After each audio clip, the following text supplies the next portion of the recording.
It's time for your daily dose of all things Chicago sports. This is the Daily Score. Now, here's your host, Mark Grote.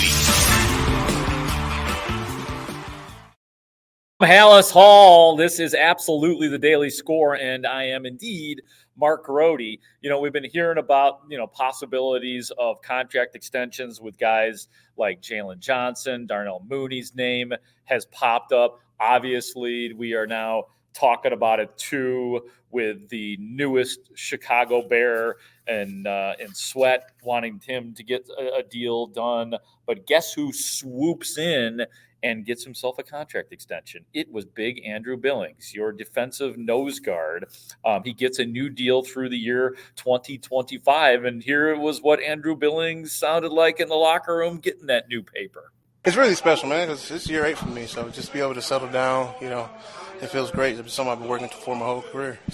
Were you ever worried this day wouldn't come for you in terms of getting paid just because you were on a couple practice squads, you were waived, and now all of a sudden do you feel like you have new life? I wasn't worried because it wasn't my concern. I was just I was happy with the deal. I came here for a reason. I was happy with the first, the first deal. So it was just a surprise. It was all good things, All good for this extension. I think first and foremost, play style, and just I'll do my best to be as consistent as possible so they know what they're going to get every time I go out there. How gratifying is it to have moved up in the run-stop rankings considering what you do?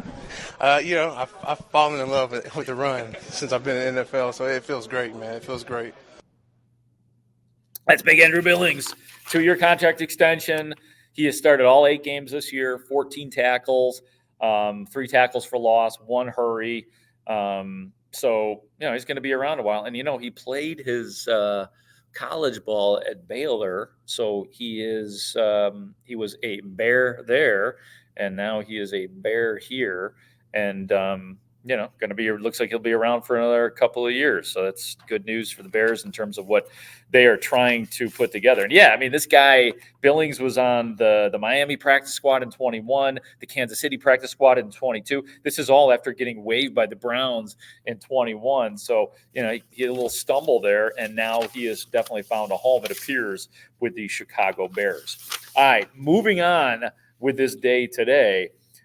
With Montez Sweat being here, and by the way, he was out there practicing and in the locker room and all that kind of stuff. But, DeMarcus Walker is here. He was signed to be a defensive end. Yannick Ngakoue comes rolling in. So you just wonder where everybody fits in at this point. DeMarcus Walker asked what it meant for him in terms of the signing of Montez Sweat. It's just competition, you know what I'm saying? You can't have enough weapons, especially at the D-line position. So, I'm definitely happy to have him come. Good talent. I've been a fan of his, so it's good just to continue going on and adding another weapon to our arsenal. Do you worry about your steps with a guy like this? No. Team talk to you about maybe playing more DT? No. This defense is already together, and we're already one brotherhood. So to add more talent to it, you get a lick in your chops. You know what I'm saying? What can you as a defense accomplish in the second half of the season and continue to build with the togetherness that you mentioned? Well, for every single one of y'all, is get more sacks. You know what I'm saying? That's definitely one of the things to do. Get to the quarterback and getting them more affected, and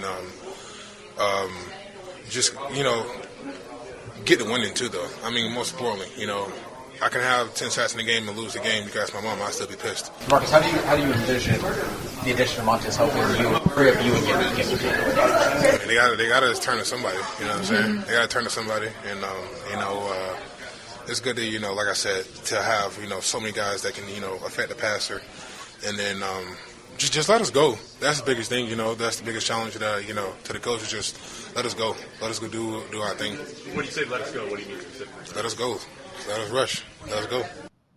Get to the quarterback. Well, unfortunately, DeMarcus Walker, like so many of these guys, is been low volume this year in terms of the number of sacks that he's had. He's just had 1.5 sacks this year. Yannick Ngakoue with just a couple of sacks. Obviously, Montez Sweat will boost that average. He has 6.5 sacks, equaling the Bears' total this year. So, they continue to need all the help in the world that they can get at that position. One thing to keep in mind, too, is, DeMarcus Walker not sounding like a guy who would want to move inside in any way, shape, or form. We did talk to the defensive line coach, Travis Smith, who said, yes, it's not out of the realm of possibility that sometimes DeMarcus Walker would be playing on the inside as opposed to playing the defensive end spot. So we'll see. No, I think it's going to be fun for the rest of the year to see what they do with the defensive line in terms of who's here and who's not next year and some of the combinations that they will try. So it's going to be interesting now with Billings locked up and the addition of Montez Sweat as well. Moving on, it was a Luke Getsy day out here at Hallis Hall, and not a ton from Getsy that really pops off the page, but he was talking about this game for Tyson Bagent and the New Orleans Saints.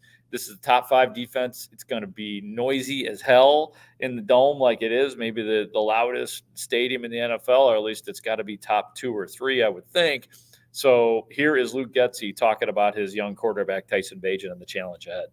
How do you balance the fact that you expect him to run the offense with the fact that we all know that he doesn't have a whole lot of experience?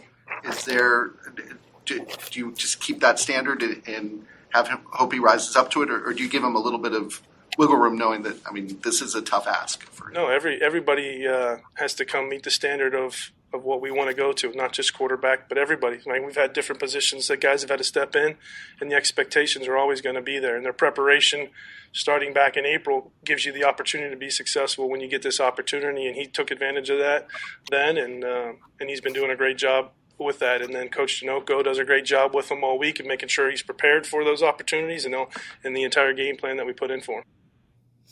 That's the gets right there. So not extraordinary stuff from him, not overly detailed, but it is interesting to think about the test that this is going to be from Tyson Bagent. Oh, so you think you can be a starting quarterback in the NFL. This is like the real test for Tyson Bagent, and we'll get more into the matchup probably tomorrow.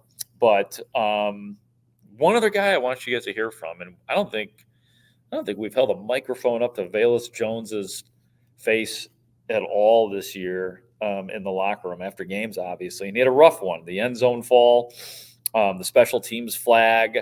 He's been getting ripped left and right, and it's just been a rough go with Velus Jones with the Bears last year and this year. And he, the outside world is on top of him. Here's Velus Jones. I know who I am at the end of the day. I don't care about nobody's opinion. Why do you think people haven't seen the true Velus Jones as a player yet? I would say it's all about timing. I would say, opportunities, you're given, it's just like you have to capitalize and make the most out of those opportunities until you get a bigger role. And so, that's why, I grind so hard at practice. I'm putting in extra work. So when the opportunity comes, I can make the most out of it. Things are much different now. I have to take into account, I'm not at Tennessee where, I was, me and Cedric Tillman was like the guy, if something, bad happened, I knew I was probably getting the ball the next play or the next 2 plays. So, I can make up for anything. But now it's like, you just have to keep perfecting your craft until, you get a bigger role. Yeah, that's life in the NFL because everybody was a star in college, or at least they were prominently part of their college teams. Get what he's saying?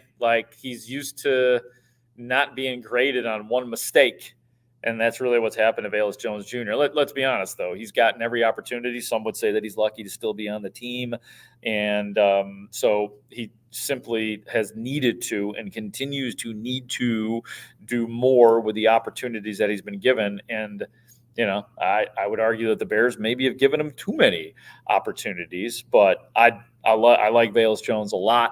I hope that, something clicks for him, but it just seems like chaos follows him on the field for right now. But that's Velus. We'll see what he has in store Sunday against the Saints. A few other things. Jalen Johnson told me that nothing new on the contract part, but he kind of defiantly said, I'm just going to go out there and become an all-pro, fill in the blank, then we'll see what the Bears do about that. Darnell Wright still has that left shoulder all wrapped up. but he was a full go. Larry Borum has missed 2 practices now this week for personal reasons, and you hope that he gets straightened out, whatever he's got going on. And then you hope he can play because he is the left tackle, unless Braxton Jones is good to come back, which might be the case. We'll see. Nothing new on that. Tremaine Edmonds missed practice again because of the knee. Eddie Jackson, back-to-back days of full participation. So the good and the bad on the injury report. Thank you all for listening today to the Daily Score. I'll be back with more tomorrow from Hallis Hall. For Ray Diaz, I am Mark Grote.